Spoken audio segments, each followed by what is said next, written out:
What's up anh em? Trước khi vào video thì mình chỉ muốn thông báo rằng từ ngày 1 tháng 1 năm 2022 cho đến ngày 7 tháng 1 năm 2022, Dzus School sẽ sale toàn bộ các phiên bản FL Studio 15%.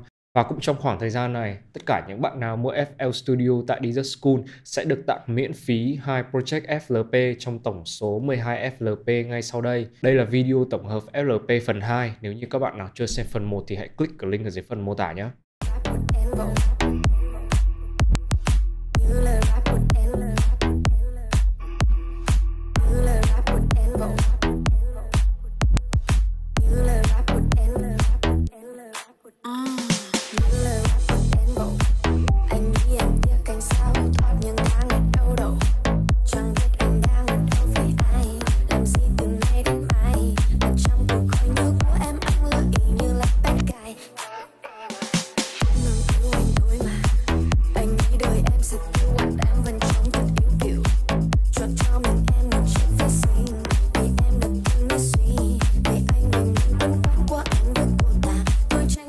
Giúp em nhà.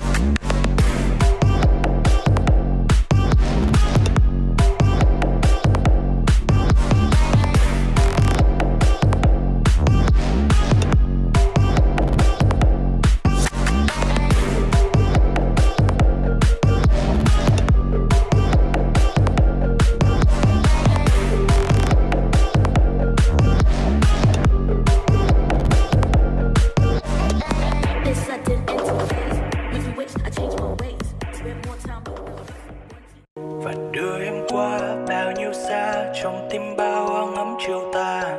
Sâu trong anh vẫn đang nhiều buồn bã. Một mai em đi sau chia ly, đôi ta thắm lại gì. 1, 2, đôi 3 giọt lệ em ướt mi. Thứ ta yêu kiều chẳng như ai, giấu bao nhiêu điều từ sâu mắt này. Tiếng yêu dại khờ làm ngỡ hoa thơ, ngờ đâu là bao giấc mơ. Và rồi sau cơn mưa vẫn đứng chờ anh biết đi về đâu. Bao tiếng yêu còn thân thờ, những phút giây nhiệm màu. Ngày xưa lúc ta vừa bắt đầu, em có hay buồn đâu. Từng lời hứa cứ tuôn ra mà kệ em mắt ướt lệ sâu. Và rồi sau cơn mưa vẫn đứng chờ anh biết đi về đâu. Bao tiếng yêu còn thân thờ, những phút giây nhiệm màu. Ngày xưa lúc ta vừa bắt đầu, em có hay buồn đâu. Từng lời hứa cứ tuôn ra mà kệ em mắt ướt lệ sâu.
một ngày nào hello hello để nói nghe như bao ngày đầu nào hello hello hello hello I say hello.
it's my time.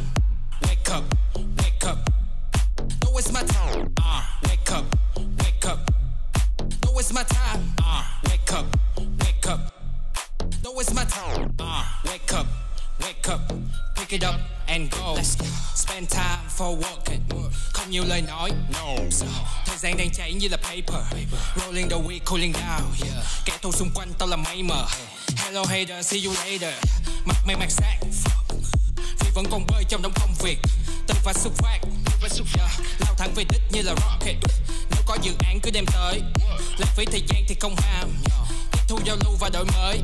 Liên kết từ Bắc và trong Nam mình quy bang. Những con khao khát với cái thứ mà tao đang. Nhiều lần ngao ngán vì lan man làm gian nan. Damn, cho nó sang can. Gạt đi hết mấy chuyện không đáng.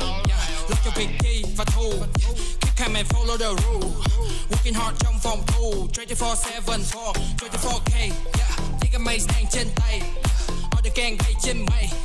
Feeling right on my way. Feeling high on my say. Xích tiền từ nó sai đến đây.